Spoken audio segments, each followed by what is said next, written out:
ইরানে কঠোর হামলা চালানো হবে। যুক্তরাষ্ট্রের প্রেসিডেন্ট ডোনাল্ড ট্রাম্পের এমন হুমকির পরপরই ইরানে নতুন করে হামলা শুরু করেছে ওয়াশিংটন।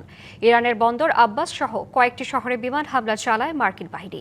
মার্কিন সামরিক বাহিনীর সেন্ট্রাল কমান্ড সেন্টকম হামলার বিষয়টি নিশ্চিত করে জানায়, ইরানের বেশ কয়েকটি লক্ষ্যবস্তুতে একযোগে প্রতিরক্ষামূলক অভিযান শুরু করা হয়েছে।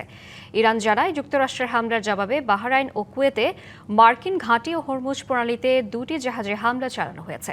রাজধানী তেহরানের পশ্চিমাঞ্চলে আকাশ প্রতিরক্ষা ব্যবস্থা সক্রিয় করা হয়েছে।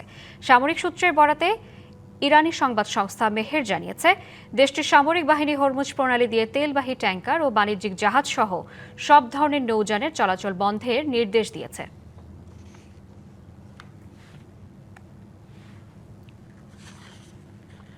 নগদ নিয়ে এলো হার না মানা হার অফার। সর্বনিম্ন 10,000 টাকা রেমিটেন্স নগদে পাঠালে থাকছে স্বর্ণের হার জেতার সুযোগ।